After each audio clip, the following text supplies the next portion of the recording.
photovoltaic material by itself, but we can also add it to existing technologies like silicon to make them more efficient. And that combination is pretty much, it's kind of the holy grail of things you look for if you're a semiconductor physicist thinking about photovoltaic devices.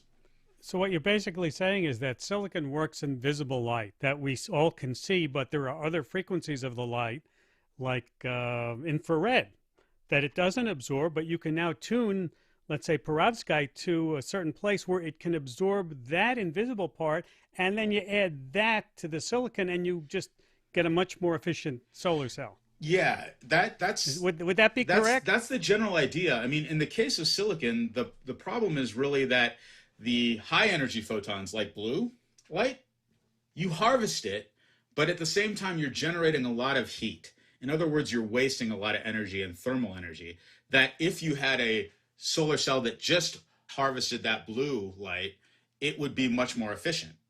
But you'd forego all those low energy photons that would be, say, red and other colors like that. So silicon does a really good job of making a bit of a compromise between, which photons it takes versus which it doesn't.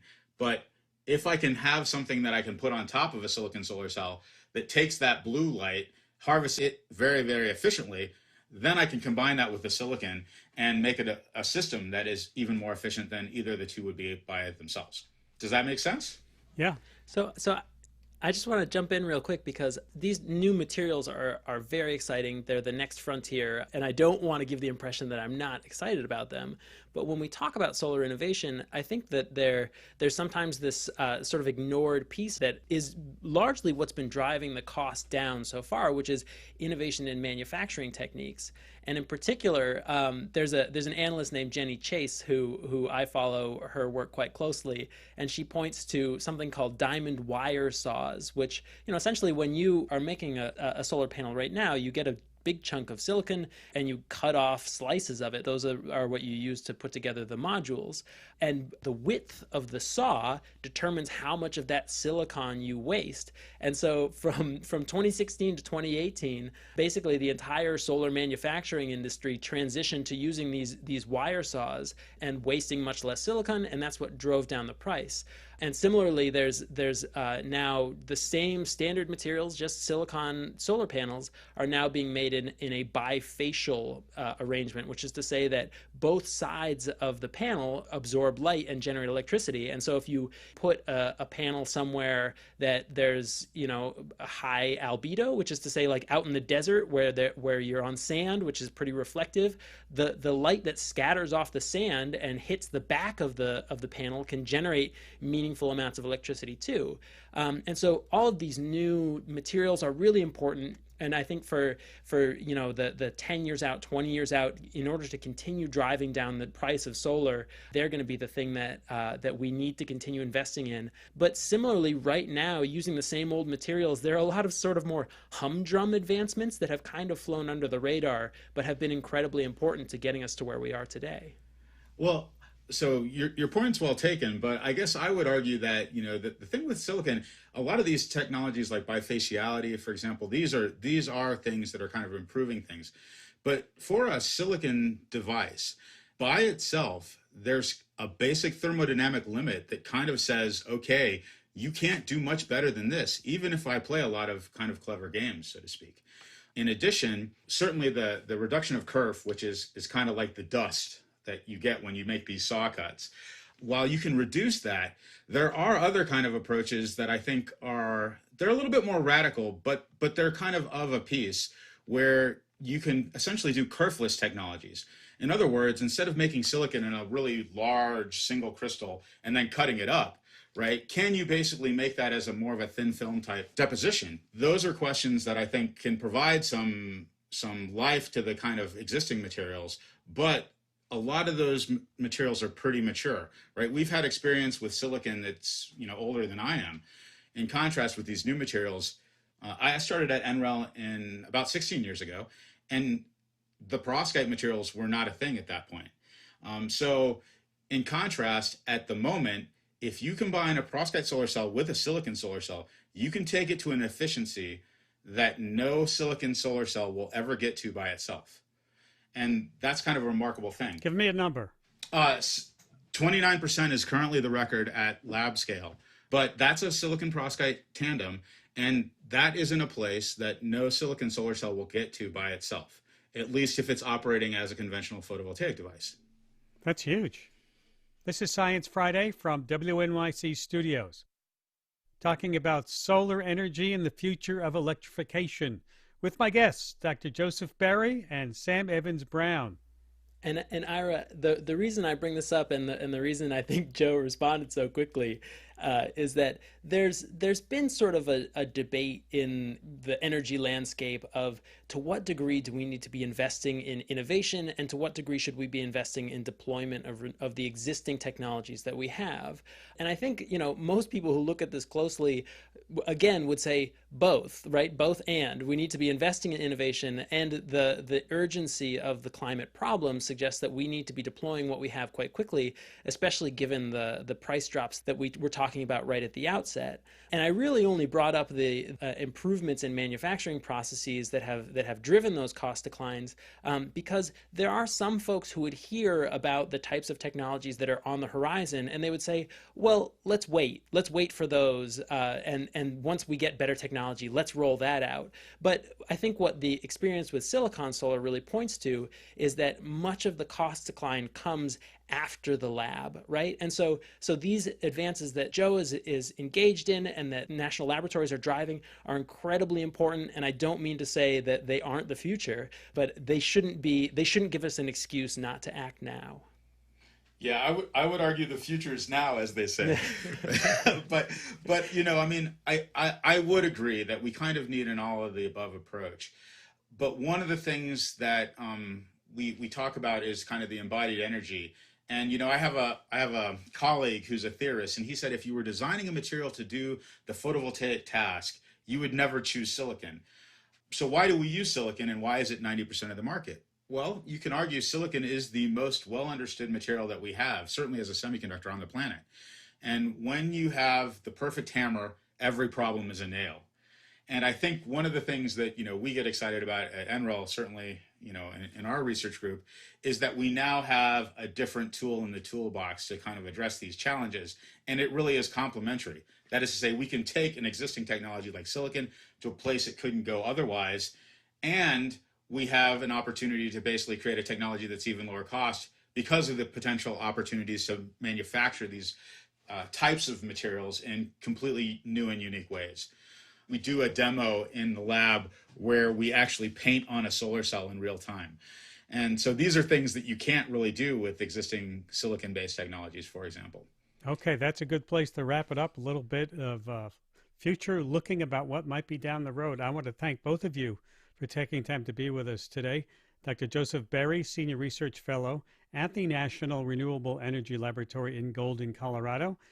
Sam Evans-Brown, Executive Director of Clean Energy New Hampshire in Concord, New Hampshire. Thank you both for taking time to be with us today. Thank you, Ira. It was a real pleasure. One last thing. Having been away for a few weeks, I can't let another one go by without mourning the loss of Neil Conan, former colleague and talk show partner. I knew Neil and admired his work for more than 40 years. He could do it all, report from Iraq and get arrested there, herd a bunch of self-minded producers and reporters, and create a magical radio program. Get Chuck Yeager to drive him around a secret military airport in his private pickup truck, and have the wisdom to leave the 9-to-5 world and grow macadamia nuts in Hawaii. Neil was his best at summing up the world around him and understanding and appreciating the contributions you, our audience, make to comprehending it all. So I'll let him do that. I leave you with a bit of his farewell message to you, his listeners, after the cancellation of his beloved Talk of the Nation radio show, whose airwaves we shared. This program works best when we find ways to engage your stories about your jobs and your kids, your fears and your successes, about what happened in the drought, the hurricane, in the fire, on the hospital, at the job, and at school, in Iraq or Vietnam. Over all my time at NPR, I've worked as a reporter, editor, and producer, and as much as I loved all those jobs, the past 11 and a half years, this job has been the best. Neil Conan, condolences to family, friends, and listeners. And that's about all the time we have for this hour. Charles Berquist is our director. Our producers are Christy Taylor, Kathleen Davis. John Dankowski is our news director. B.J. Liederman composed our theme music. And of course, if you missed any part of the program or you would like to hear it again, subscribe to our podcasts or ask your smart speaker to play Science Friday. Oh, and one more thing. On the Sci-Fi Vox Pop app, we want to hear from our STEM teachers. What topics and projects are you most excited to dive into with your students this school year? We want to hear about your plans on the Sci-Fi Vox Pop app. Tell us wherever you get your apps. Have a great weekend. I'm Ira Flato.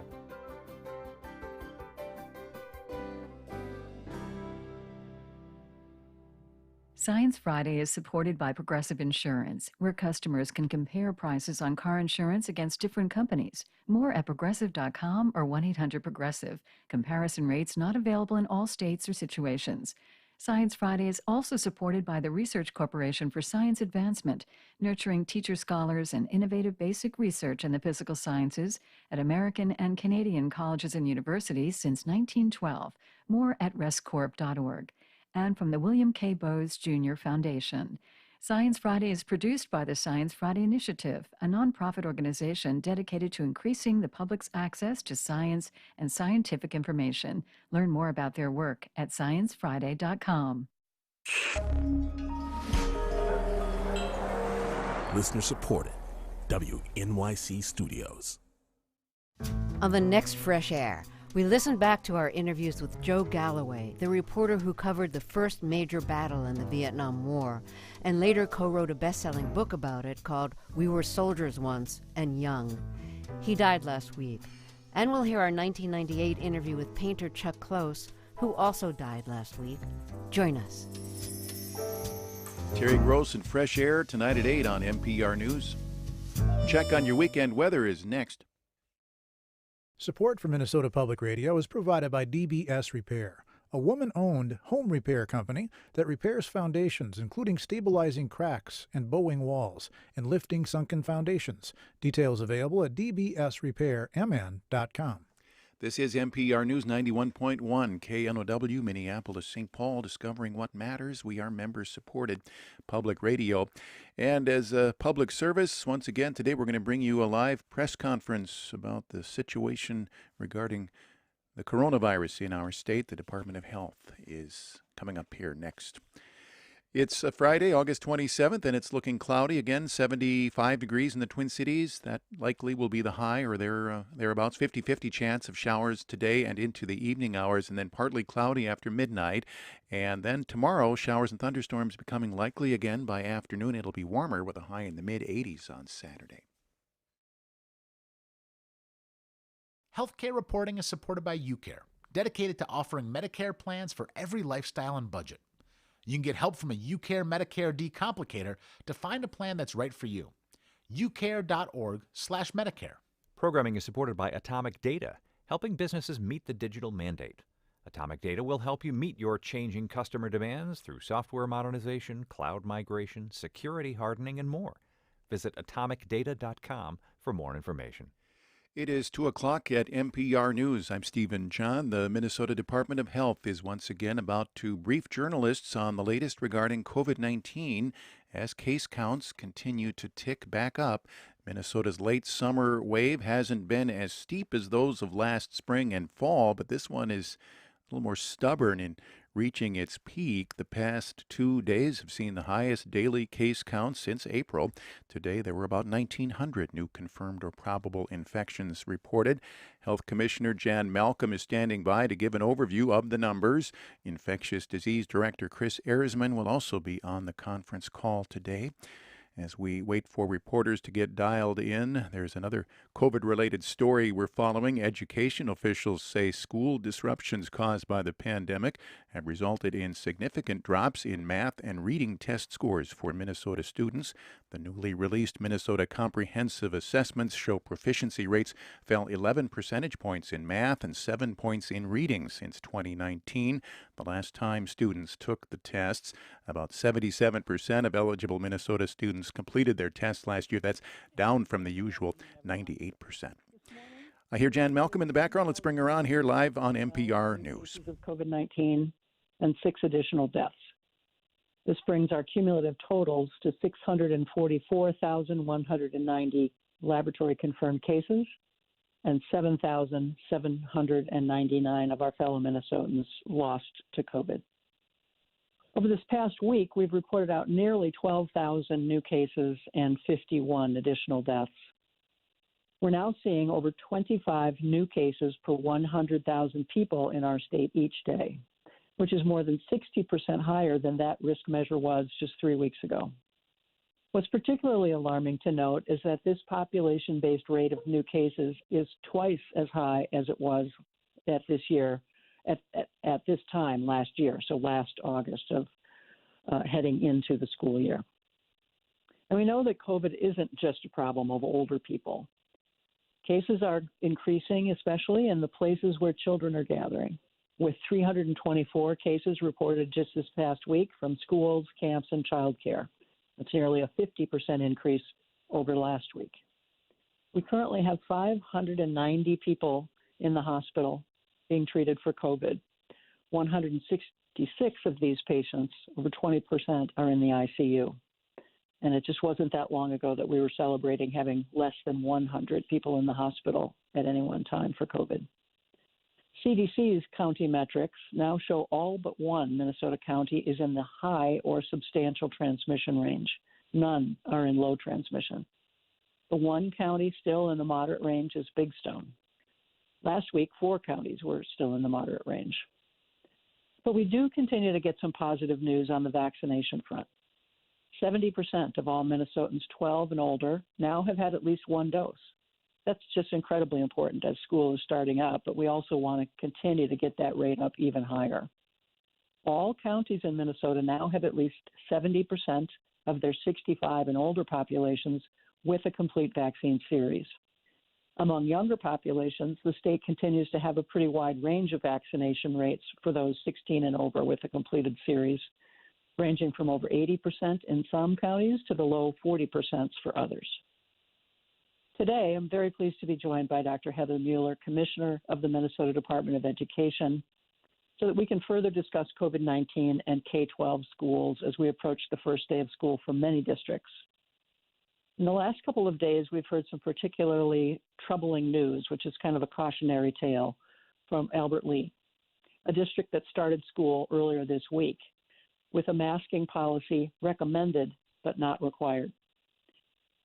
The news that we received just recently was that nearly 300 Albert Lea students are now out in COVID quarantine just 5 days into their new school year. Now, the district is now updating their masking policy, but the transmission chain started just that quickly and now may not be easily stopped. Commissioner Mueller and I are coming together again today to reiterate some key messages that we first put out a month ago in the hope that we can avoid similar problems in other schools across the state. It was a month ago that we rolled out our updated recommendations that schools should follow CDC's guidance for COVID-19 prevention in K-12 schools this fall. That guidance reflected the current state of the pandemic as well as the importance of in-person learning. The goal here is to protect in-person learning. Given the ongoing pandemic challenge at hand and the importance of giving our students the best opportunity for in-person learning, we said at that time that we needed to use all the prevention tools available to us. That's why the guidance called for layered prevention strategies. Just to remind folks, the key points of that guidance include all people ages 12 years and older should get vaccinated for COVID-19 before returning to in-person school, sports, or other activities in order to protect themselves and the people around them who cannot get vaccinated. All students, teachers, staff, and visitors in school buildings should wear masks indoors, regardless of vaccination status. And schools should craft local policies requiring masking. Schools should maintain at least 3 feet of physical distance between students within classrooms whenever possible. Students, teachers, and staff should stay home if they are feeling sick and contact a healthcare provider for testing and care. People who are not fully vaccinated and are returning to in-person school, sports, or extracurricular activities and their families should get tested regularly for COVID-19.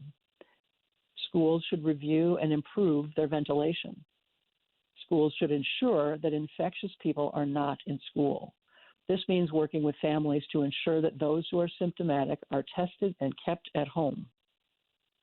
Schools should promote contact tracing and support quarantine for those found to be exposed to COVID-19 unless they are fully vaccinated, as per CDC's guidance. Testing of contacts is needed to identify additional infectious cases and to help stop transmission. In addition, frequent hand washing, respiratory etiquette, cleaning, and disinfection are additional important layers of prevention to implement in all of our schools. As we've discussed before, with the ending of the peacetime emergency declaration and the expiration of the governor's emergency powers, we are no longer able at the state level to mandate that schools follow this guidance. Local schools have the responsibility to establish effective health and safety policies. But we're concerned to hear reports that in some school districts and schools, the fact that we at the state are no longer mandating these prevention measures is being misunderstood to mean that the recommendations are not important or that we don't feel they are essential to implement. I want to be really clear on this point.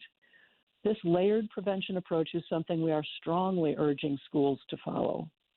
In the face of the highly contagious Delta variant, there has never been a more important time than right now for everyone in schools where there is a high transmission of the virus to be masking and using the multiple layers of prevention available to prevent infection.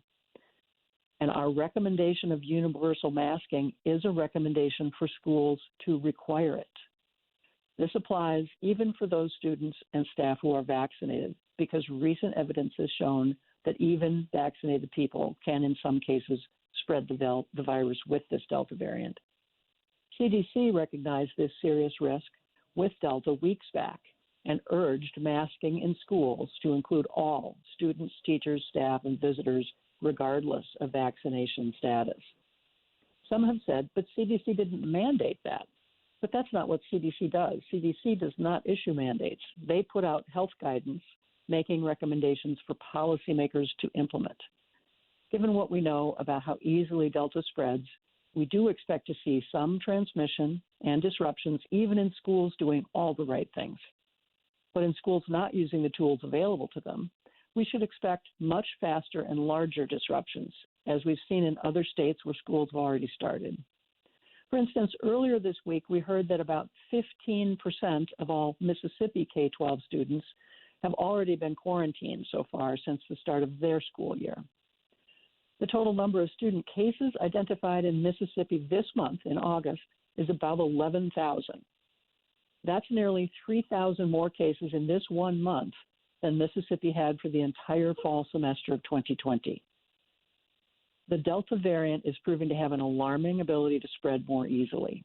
So it's more important than ever that we use our available tools to slow transmission. Anyone eligible for vaccine possible, and follow the CDC's guidance for continued masking, distancing, and other prevention strategies to help avoid the widespread illnesses and community impacts we saw during the last school year. And with that, I'd like to invite Commissioner Mueller to share her thoughts. Thank you, Commissioner Malcolm, for inviting me to join you today to discuss this important topic.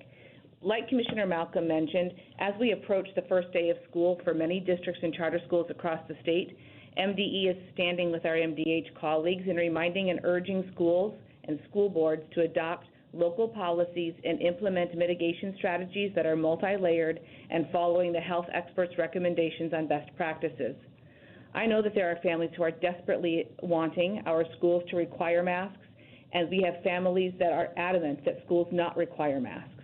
Given these polarizing perspectives, I understand the difficulty of these decisions and the amount of pressure that this creates for our school boards, our school leaders, our teachers, our families, and most importantly, our students. Knowing this, MDE remains committed to supporting school communities as they implement local plans focused on the health and the safety of their students and staff. Now, as we navigate the beginning of this new school year, today MDE also released the data for the statewide assessment last spring, and the results confirmed what we already knew. Last school year was an incredibly challenging and difficult time, and one of disruptions, that when we have those disruptions, they have impact on student learning. So just like we did last school year, we're urging our schools to do everything that they can to prioritize in-person learning for our students. This includes adopting local health and safety policies based on the health department's recommendations of requiring universal masking, quarantining, and social distancing. Not only is safe in-person learning extremely valuable to our students, it is also important that families know that their students are spending their days with the adults who care about them deeply and are looking out for them. While we had hoped that our students would have a fall back to school that felt more normal than not, it is clear that this will not be the case.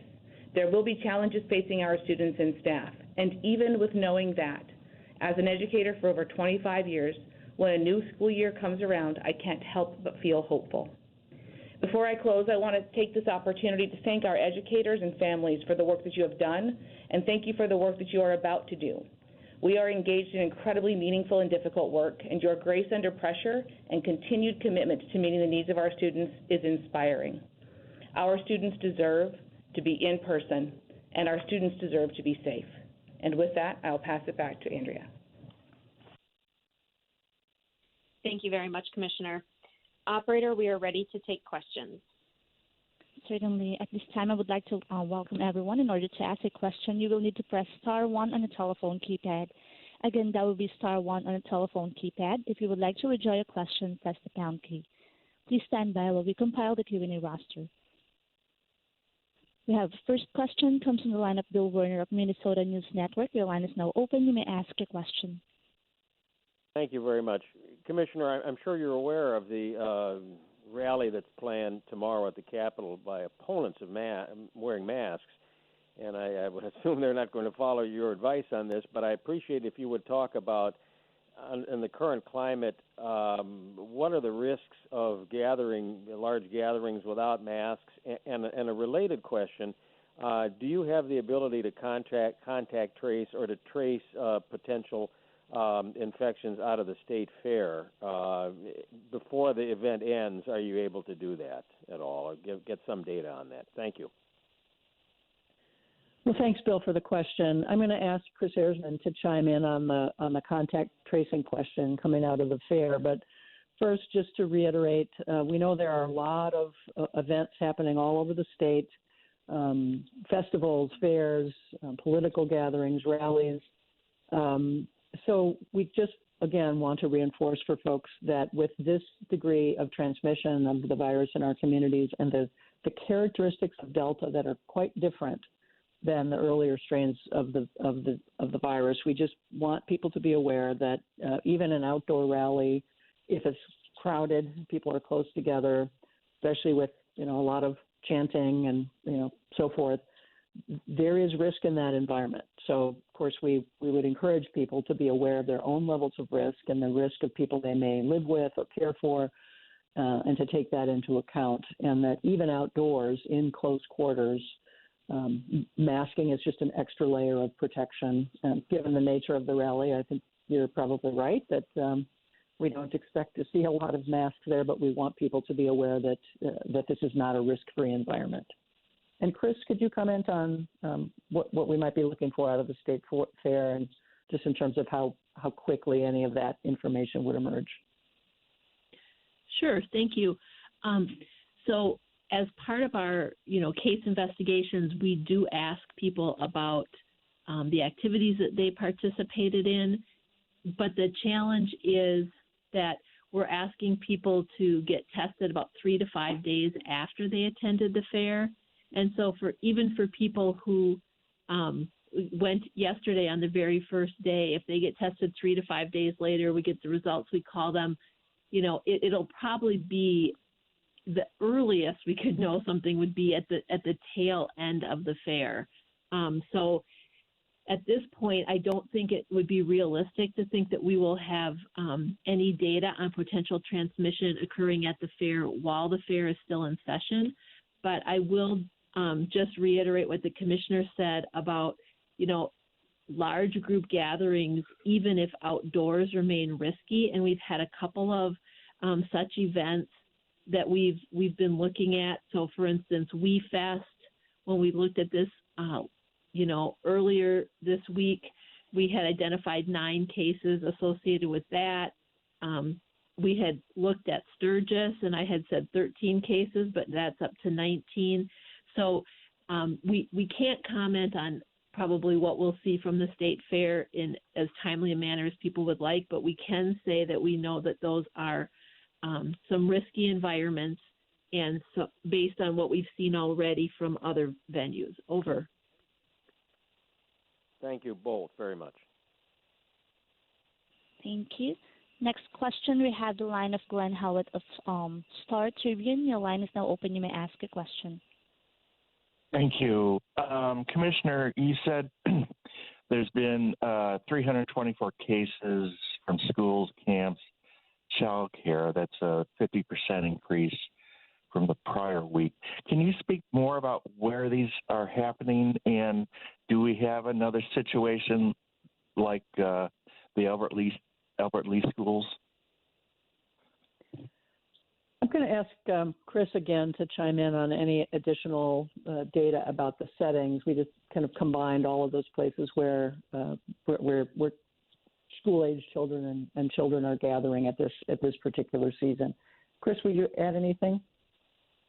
Yeah, I mean, so Glenn, we're seeing, child care reports. We're seeing reports from summer camps and summer, day activities. For instance, the Albert Lee school situation has 36 cases associated with it, with 290 in quarantine. So it's a multiple different types of locations that have children in them. But the important thing is that it's increasing, and we're seeing a distinct increase each week, which is concerning.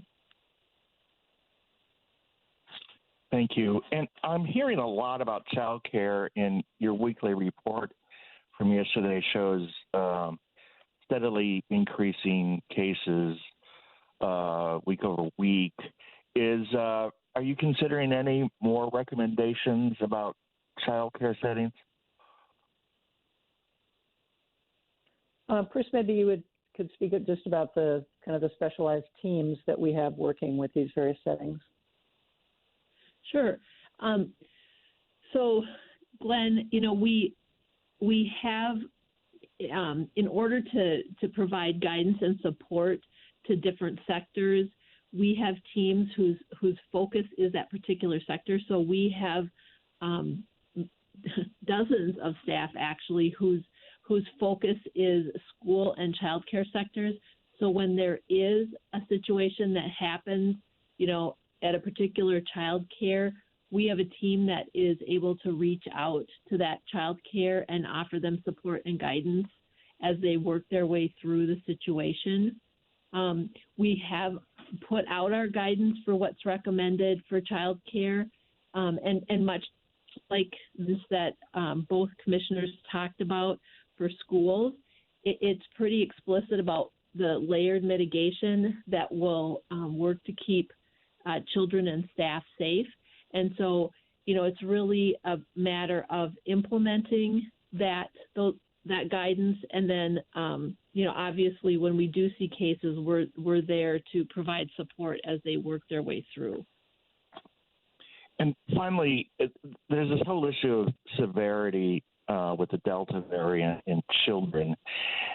Am I correct to assume that it hasn't been shown that Delta is more severe or results in more severe illness? It's just that because there are more kids getting infected, you're likely to see more kids with severe illness. Glenn, I think you've got that exactly right. It's hard to tease apart at this point what is increased severity and what is just increased numbers. And it's, I've heard folks say it's probably some of both, but quantifying it as of yet is not really established. But certainly there are data coming in all the time from other countries and around the United States that would help to inform that over time. Chris, would you add anything? Well, just that if we look at what proportion of cases in children, less than 10 were hospitalized last fall, we were seeing, about 0.7% of the cases in children being hospitalized, and now we're seeing that at 1.5%. So that is still a low number, but that is a doubling of what we saw last fall, and that is definitely concerning. And as the commissioner said, we're seeing more and more cases of illness in this age group.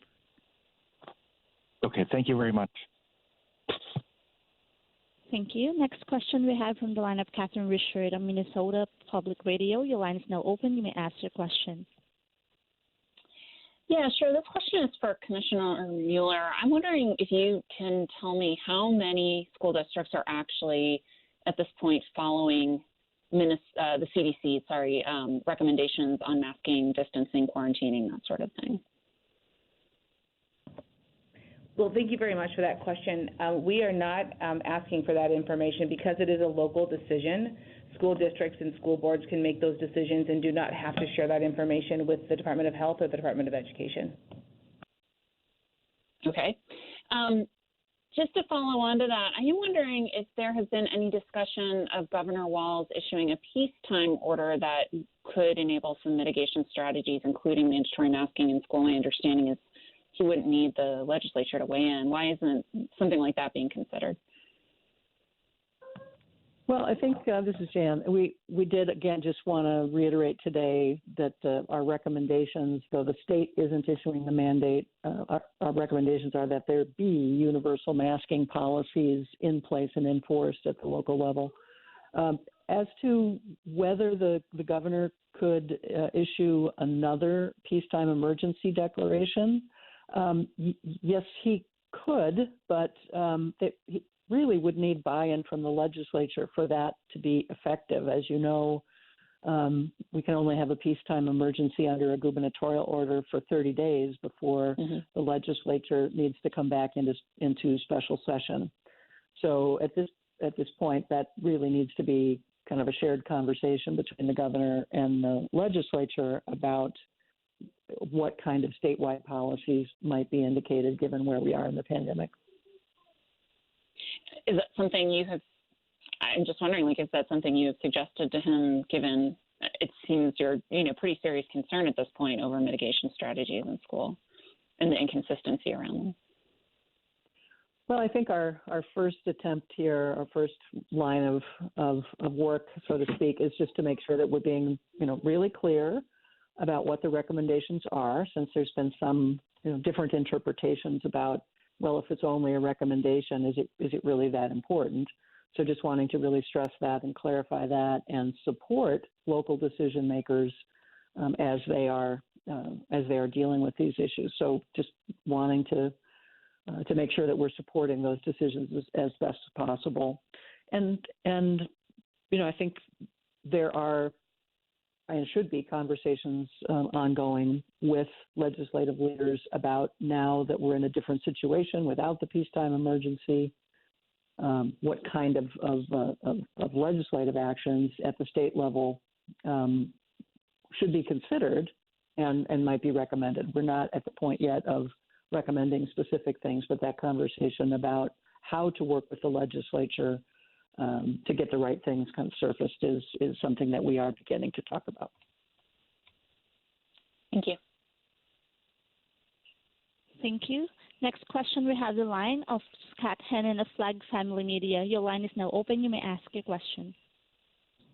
Thank you. My question is related to the latest data. Obviously, a lot of the conversation from you today is related to masks, and it seems like that's even more of a flashpoint than vaccines. The data suggests that the best chance of not getting COVID is with the vaccine. You've explained that even with the vaccine you can spread, but that number then shrinks.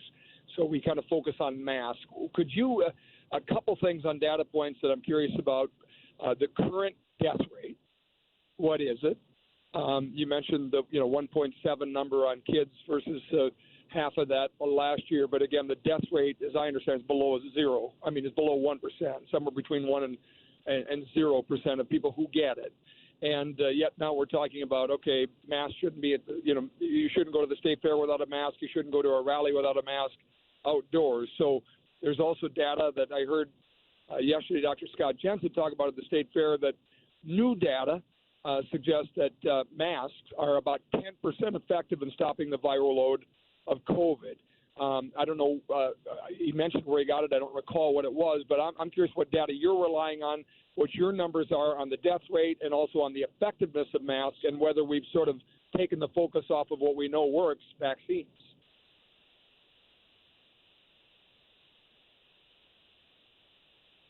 Commissioner Malcolm, I guess I'll give that to you or whoever wants to take the data question. My apologies. I was on mute there for a minute. This is Jan. Yeah, I'm going to ask KRIS to chime in on your specific data questions, but I appreciate you framing the question that way.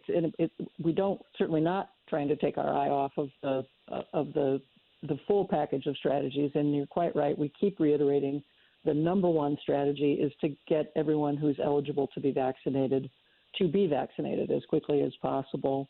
That is the most powerful weapon that we have. But there's there's an abundance of evidence. I would refer you to the CDC science brief that they published along with their updated guidance, as well as just a lot of peer-reviewed work that's appeared in the CDC Morbidity and Mortality Weekly Reports, or the NMWR. There's been a number of papers on that. And some of there's been some recent news coverage lately. Some of the national forecasting models, the University of Washington has one that's looked to a lot. They have built in impacts of mask wearing on reducing the trends in cases and hospitalizations and even deaths. So I think there's a body of literature that these various folks are drawing from. We rely on the CDC to really be kind of the arbiter of what evidence is robust and peer-reviewed. I can't speak to whatever Dr. Jensen's reference was there to mask effectiveness against Delta. I'd certainly invite KRIS to comment if she knows anything about that. But KRIS, back to the mortality figures, I think, is the specific questions, and I heard. Yeah, I would just say before you're done, Commissioner Malcolm, that what data are you most relying on in masks? What's the most current data that you just think is the slam dunk on how masks are and mandated masks, or school boards doing masks, or State Fair doing masks, that is just, slam dunk evidence? And then I'm curious too what the data is related to, the current death rate, so people understand that if you get it, your chance of dying is what now? Less than 1%? Do we agree on that? But first, just what is your go-to data? I mean, so much as CDC says this, that, or the other thing, but there's obviously new studies all the time. What do you rely on when you recommend masks as one of many tools? CDC says yes, masks, but yes, all kinds of other things. It's one of many things they recommend, but it's one of many. And it seems like we have such a mask mania that we lose focus of so many other things that are better. So I'm just curious what new data allows you to make the push today for masks. And thank you. I mean, again, we are not saying it's masks only, or masks in exclusion of other things. It's precisely to use all the layers of prevention that are available that have been shown to reduce transmission. And I can't cite you one specific study. Again, I refer back to the CDC science brief, kind of a compilation of evidence. Certainly, I'd invite KRIS if she wants to cite anything in particular. But there's not one piece of data that we're using. But I do want to clarify, we're not saying it's masks and nothing else. It's the whole point here of this discussion is layered mitigation with vaccinations first. But for masks to be effective, they are much more effective at stopping transmission at the community level or at the school level if they are universally used. KRIS, can you comment on the mortality rates? Yeah, Commissioner, I'll just add a little bit to the mask comments for this reporter. I think what's important to consider, and the data that we look to, and as the Commissioner said, it summarized really nicely in the CDC science brief on masking.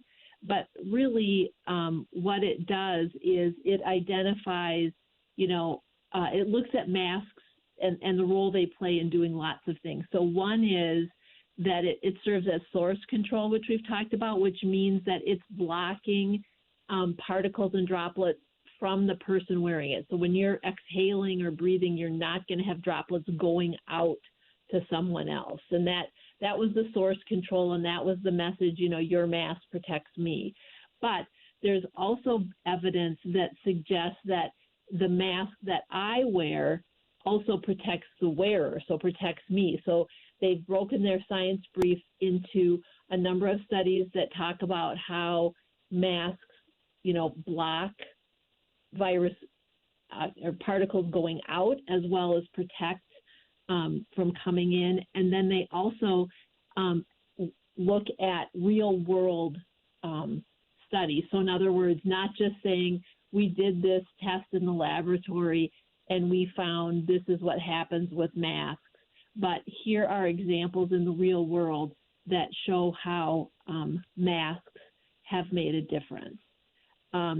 And then in addition to those specific kinds of studies, they also look at community studies where they actually say, okay, here's a community that had a mask mandate and here's a community that didn't. And when we look at the broadest community level, we're seeing masking is beneficial. So just to point out that there wouldn't be a single study that would kind of say it all. You need multiple studies that provide information on all those different ways of looking at masks to help you understand their value. And like the commissioner said, I think it's really important that masks get talked about, but they are important just like, vaccination is most important, and social distancing and, staying home when you're sick and getting tested, all of those things, they all come together. But since breathing is such a big part of what we do, masks also have an important role. And then for mortality, we're looking at about between a 1% and 2% mortality rate from COVID at this point. So yes, you could argue that it's low, but it is still really significant. We've had so many people die from COVID. Thousands of people die from COVID in Minnesota. So I don't want to minimize that number. Over. And operator, we have time for one more question. Thank you. And that question comes from the line of David Colburn of Timberjay. Your line is now open. You may ask a question. Thank you. My question is concerning biweekly case rates and the utility of that in the current situation. First, I'd like to know if we have the biweekly case rate data for Albert Lee. And then more broadly, last year, it kind of devolved into this is a one data point of many. And in my location in North St. Louis County, we maintained in-person learning even though our rates skyrocketed up to mid-30s. And we're right now sitting at 30. And districts that have recommendations only for masks. So I'm wondering how useful that is, and particularly with the 2-week lag, if you can provide any more information on that. This is Jan. I'm going to let KRIS speak to this as well, but I think we are certainly, if you're referencing that the CDC recommendations are tied to the transmission level at the county level. But what we've said here in Minnesota is, if effectively speaking, we should treat all counties as high transmission for the purposes of just encouraging enhanced mitigation. So I think that's kind of the point we're making. It's not case rates in isolation, and it is just with this much virus, and we know viruses don't respect county borders any better than they respect state borders, that we just need to take very seriously the level of virus that is out there and the increased risks that have come with this Delta variant. KRIS, anything to add about the biweekly rates in particular? Yep, I was just going to say that last year the biweekly rates were intended to be a tool to help districts kind of get a sense of what's happening around them to help inform decision making. But always that was any decisions were made in consultation with the district and not based solely on rates, but based on what they were seeing within their schools and how things were going with the learning process. So just to clarify that, and then that is not part of the decision making in the guidance that we have this year. So just to clarify that as well. So that was how it was used last year, and it was a tool, and it helped inform districts. It's not something that is part of the decision making for this year. Our guidance is pretty straightforward and across the board in terms of what we're recommending for districts to do. Thank you. And that's all the time we have for today. If any reporters were not able to... And thank you for tuning in today as we wrap up another health briefing here from MDH on NPR News. We heard Health Commissioner Jan Malcolm again reiterating that the current rise of COVID-19 cases here late this summer is coming at a particularly bad time, especially, excuse me, with younger people becoming infected just as students are heading back into classrooms. More than 300 cases have been linked to schools, summer camps, childcare, etc., and that's a 50% increase from just the last week. And they pointed out what we've been reporting on today here is the situation in Albert Lea, calling it a cautionary tale with masks recommended but not required to start the school year there. They're 5 days in, and nearly 300 kids are out in quarantine due to COVID exposure. The district now revising their guidance to masks required for students in grades 6 through 12. And Jan Malcolm sort of springboarding from that to put out the guidelines from the CDC that stresses layers of protection as kids go back to school. They're strongly encouraging all students eligible that they should be vaccinated before returning to school. All people should wear masks indoors regardless of vaccination status, maintain at least a 3-foot distance from another person. Stay home, obviously, if you're feeling sick, and get tested. And if you're not fully vaxxed, should get tested regularly for COVID-19. And once again, they are reminding Minnesotans that there are no statewide mandates now, that there is no longer a peacetime emergency. That's been kind of left behind now because it probably won't happen again due to the buy-in needed at the legislature. Jan Malcolm pretty much acknowledging that that's not going to happen. So they're again strongly encouraging schools to do what they can to keep kids in the classroom as school begins here across the state of Minnesota. And as far as those going to big gatherings, including outdoor gatherings like the state fair, again, they're encouraging people to mask up, but they really won't know. They say probably till the end of the fair whether or not they can contact trace and find out if gatherings like the fair led to any infections. But they did say that now 19 cases have been related to the Sturgis motorcycle gathering in South Dakota. Just some of the highlights, takeaways from this latest briefing from the Minnesota Department of Health. We've been bringing them to you off and on here over the past year and a half or so as a public service. We'll continue to do so heading into the future. Stay tuned for further reporting coverage on the coronavirus story here on the air and online on nprnews.org. It's now 2:41 in the time remaining this hour. We're going to rejoin our regularly scheduled program, the BBC NewsHour. I don't know if I would ever look at it as a friend, but certainly I think from a practical purpose, it would certainly be willing to engage with the United States, particularly if that raises the possibility of financial support, because I think that's what the Taliban is after. When it's looking to get the legitimacy